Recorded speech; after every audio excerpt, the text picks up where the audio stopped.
यूपीत जसा योगी नावाचा बुलडोझर तसा महाराष्ट्रामध्ये देवा नावाचा बुलडोझर पॅटर्न चालणार असं म्हटलेलं आहे नितेश राणेंनी। आपला बॉस सागर बंगल्यावर बसलाय असं आमदार नितेश राणे यांचं म्हणणं आहे। माझं कोणी वाकडं करू शकत नाही।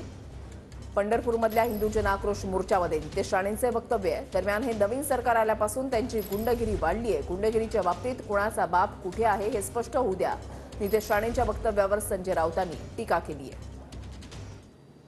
उत्तर प्रदेश मध्ये योगींचा बुलडोझर चालतो तसा आमच्या महाराष्ट्रामध्ये पण बुलडोझर देवा नावाचा पॅटर्न इथे आलेला आहे आणि आमच्याकडे तुम्ही वाकड्या नजरेने पाहिलं, आमच्याकडे वाकड्या नजरेने पाहिलं न बोलता बुलडोझर चालवून टाकू, तुम्हाला विचारणार पण नाही।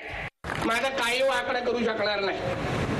आपला बॉस बसलाय सागर बंगल्यावर, काही होत नाही आम्हाला लोकांना। आम्ही असेच आहोत इकडे, असंच बोलतो, कारण आम्ही हिंदू म्हणून हिंदूंच्या बरोबर उभं राहण्यासाठी आलोय, कोणाच्या उगाच वाकड्यात जाण्यासाठी आलेलो नाही। गेल्या हे नवीन सरकार आल्यापासून त्यांची गुंडगिरी वाढली असं मी सांगतो। हे नवीन सरकारमध्ये हे जे काय झालंय सगळं इकडे तिकडे, त्याच्यानंतर कोणाचंही नियंत्रण राहिलं नाही। जसं आता एका आमदाराविषयी बोललात ना, आमचा बॉस सागर बंगल्यावर बसलाय, ही भाषा आहे?